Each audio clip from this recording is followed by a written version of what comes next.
नमस्कार, आप देख रहे हैं पब्लिक टाइम्स और मैं संध्या। इस वीडियो में आप जानेंगे बिहार की खास खबर को। तो चलिए देरी न करते हुए जानते हैं बिहार की खास खबरों को विस्तार से। शहरी क्षेत्रों में स्मार्ट प्रीपेड मीटर की संख्या लगातार बढ़ने से उत्साहित बिजली कंपनियों ने ग्रामीण इलाकों में भी प्रीपेड मीटर लगाने की तैयारी पूरी कर ली है। दोनों वितरण कंपनियां 2022 से 23 में कुल मिलाकर 36 लाख स्मार्ट प्रीपेड मीटर लगाएगी, जिस पर करीब 2700 करोड़ रुपए खर्च होंगे। स्मार्ट प्रीपेड मीटर की आपूर्ति तथा उसकी स्थापना कर चालू करने वाली एजेंसी के चयन की प्रक्रिया अंतिम चरण में है।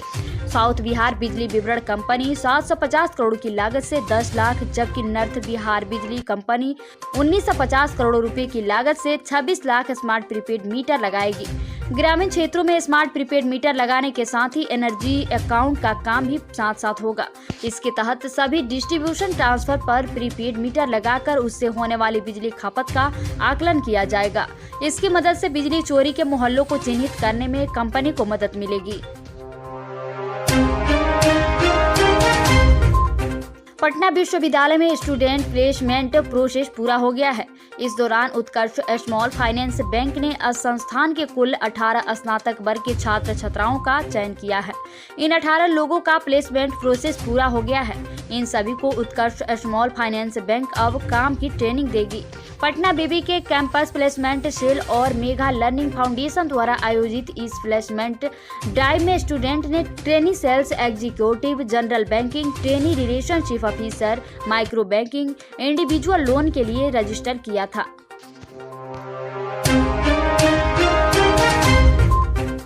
यूक्रेन रूस युद्ध के बाद देश के अधिकतर लोगों को पता चला कि एमबीबीएस की पढ़ाई के लिए हर साल भारत से औसतन 18,000 से ज्यादा स्टूडेंट यूक्रेन जाते हैं। सिर्फ यूक्रेन ही नहीं, 44 से अधिक अन्य देशों में भी भारतीय छात्र एमबीबीएस की पढ़ाई करने जाते हैं। देश हो या विदेश, कहीं भी एमबीबीएस करने के लिए नीट में सफल होना जरूरी है। देश में हमेशा नीट का क्वालिफाइंग मार्क्स आमतौर पर 140 से 160 के करीब रहता है, लेकिन इस मार्क्स पर भारत के निजी मेडिकल कॉलेजों में भी एडमिशन मुश्किल है। उधर विदेशों में एडमिशन के लिए क्वालिफाइंग मार्क्स ही काफी है।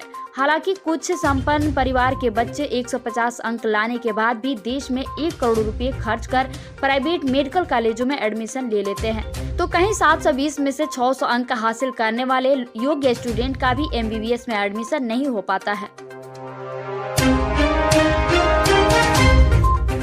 मिड डे मील योजना फिर से सरकारी स्कूलों में शुरू होगी। पटना डीएम डॉक्टर चंद्रशेखर सिंह ने जिला कार्यक्रम पदाधिकारी एवं डीएम को प्रखंड शिक्षा पदाधिकारी एवं प्रखंड साधन सेवी के माध्यम से गोदाम में उपलब्ध खाद्यान्न का उठाव कर स्कूलों को उपलब्ध कराने तथा एमडीएम को चालू करने का निर्देश दिया है। बिहार शिक्षा परियोजना परिषद के तहत सर्व शिक्षा अभियान के जिला कार्यकारिणी समिति की बैठक शनिवार को डॉक्टर चंद्रशेखर सिंह की अध्यक्षता में समाहरणालय सभागार में हुई। बैठक में स्कूलों में एमडीएम के तहत खाद्यान्न एवं एलपीजी सिलेंडर की आपूर्ति, प्रत्येक विद्यालय में विभागीय निर्देश के अनुरूप फर्स्ट एड बॉक्स की उपलब्धता तथा कस्तूरबा गांधी आवासीय बालिका विद्यालय के संचालन को लेकर निर्देश दिया गया है।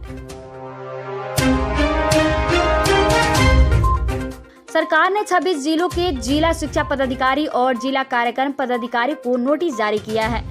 माध्यमिक शिक्षा निदेशक मनोज कुमार ने शिक्षकों का वेतन निर्धारण के लिए डिजिटल हस्ताक्षर और वेतन पर्ची जारी करने में लापरवाही के लिए स्पष्टीकरण देने के आदेश दिए हैं।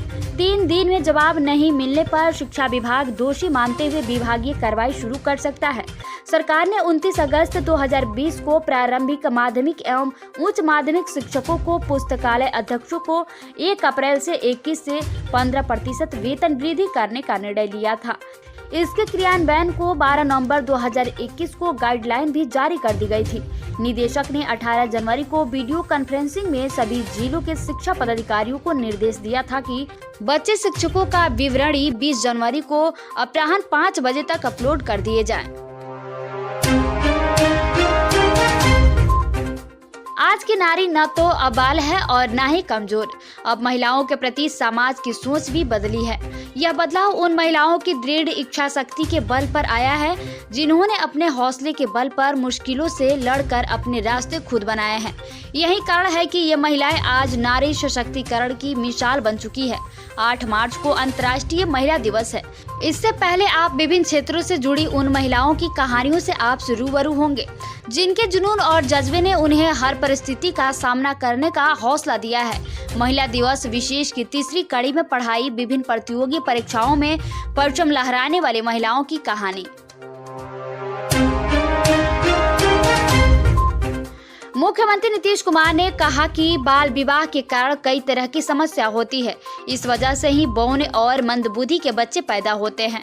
अभी लड़की की शादी के लिए न्यूनतम उम्र 18 साल है, जिसे बढ़ाकर 21 साल करने का प्रस्ताव भी केंद्र ने रखा है।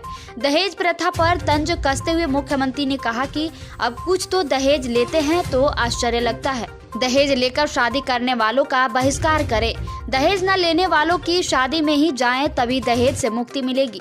मुख्यमंत्री नीतीश कुमार ने कहा कि 2005 से पहले बिहार का क्या हाल था। शाम में घर से निकलने की हिम्मत नहीं होती थी। स्कूल, सड़क, पुल, पुलिया बनाया, कानून राज कायम किया। लड़कियां 5वीं के बाद नहीं पढ़ पाती थी। 6ठी में पोशाक तो 8वीं में साइकिल योजना की शुरुआत की।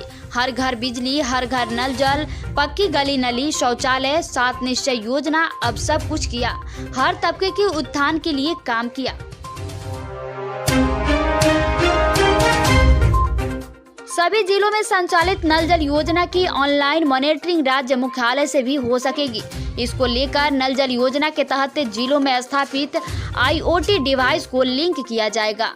किस जिले में कितनी जगहों पर पेयजल आपूर्ति बाधित रही, इसकी प्रतिदिन की रिपोर्ट मिलती रहेगी। पंचायती राज और लोक स्वास्थ्य अभियंत्रण विभाग द्वारा संचालित योजनाओं की मॉनिटरिंग मुख्यालय से होगी। विभाग से मिली जानकारी के अनुसार जल्द ही जिलों को डिवाइस को मुख्यालय से लिंक कर दिया जाएगा। इस सिस्टम के अंतर्गत किसी भी वार्ड में पेयजल की आपूर्ति बाधित होती है तो तत्काल उसकी जानकारी संबंधित क्षेत्र के कनीय अभियंता को भी दिया जाएगा। अनुरक्षक नीति के तहत समय सीमा में त्रुटि को दूर करने की मुख्य जिम्मेदारी अभियंता की ही होगी। भागलपुर के तारापुर थाना क्षेत्र के कजवाली चक में घर में हुए धमाके में घायल हुई आयशा मंसूर ने शनिवार की शाम दम तोड़ दिया। गंभीर अवस्था में सिलीगुड़ी के एक अस्पताल में आयशा का इलाज चल रहा था। धमाके में मरने वालों की संख्या 15 पहुंच गई है। बता दें कि गुरुवार रात लीलावती देवी के घर हुए धमाके के दौरान आयशा के घर का एक हिस्सा भी क्षतिग्रस्त हुआ था। उसी क्रम में आयशा जख्मी हो गई थी। परिजन सिलीगुड़ी में इलाज करा रहे थे। स्नातक की छात्रा आयशा दुकानदार मोहम्मद मंसूर की पुत्री थी। इधर कजवाली चक में हुए धमाके की जांच ATS ने शुरू कर दिया है। पटना से 5 सदस्यीय टीम शुक्रवार की देर रात भागलपुर पहुंच गई थी। रात में थाने में पुलिस से जानकारी जुटाई गई। शनिवार की सुबह टीम जांच के लिए घटनास्थल पर पहुंची। टीम ने जमींदोज हुए मकान के मलबे को बारीकी से देखा और वहां मौजूद लोगों से बात की। लगभग 3 घंटे की जांच के बाद टीम चली गई।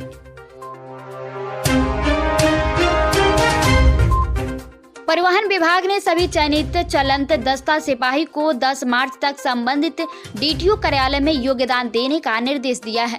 विभाग ने अपने आदेश में यह भी साफ किया है कि हर चयनित अभ्यर्थी योगदान के समय घोषणा पत्र भी देंगे, जिसमें यह लिखा रहेगा कि हम दहेज नहीं लेंगे। साथ ही अगर प्रमाण पत्र में किसी तरह की गलती होगी तो उनकी नियुक्ति को रद्द कर दिया जाएगा। इसके अलावा चयनित चलंत दस्ता सिपाही को संबंधित शैक्षणिक प्रमाण पत्र भी देना है। परिवहन विभाग के आदेश के मुताबिक इन सभी चलंत दस्ता सिपाही के पद पर चयनित अभ्यर्थियों की चिकित्सा जांच सिविल सर्जन पटना के अंतर्गत गठित चिकित्सा पार्षद से कराई गई थी, जिसमें इन्हें अयोग्य घोषित किया गया था। इसके बाद PMCH में इन लोगों की दोबारा जांच कराई गई, जहां इन्हें योग्य पाया गया है। इस रिपोर्ट के बाद इन सभी की नियुक्ति के लिए विभाग ने आदेश जारी कर दिया है।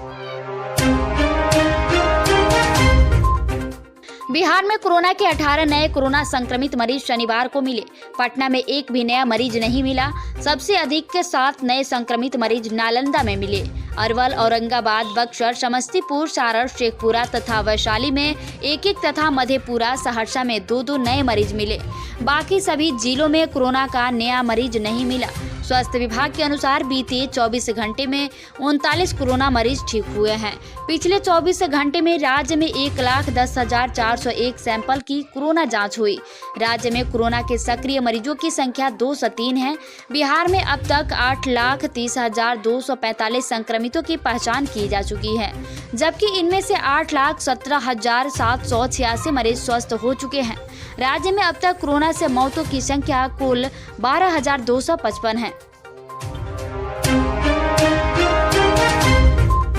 मुख्यमंत्री नीतीश कुमार ने कहा है कि प्रति व्यक्ति आय बढ़ाने में बिहार देश में अव्वल प्रदेश है। बिहार के प्रति व्यक्ति आय में प्रति वर्ष जितना इजाफा हो रहा है उतना देश में भी नहीं हो रहा है। उन्होंने कहा कि हमने राज्य के हर तबके के उत्थान के लिए काम किया है। जनता की सेवा करना ही मेरा धर्म है। वर्ष 2005 से इस काम में लगा हूँ। राज्य में जल्द उद्योग भी बढ़ेंगे।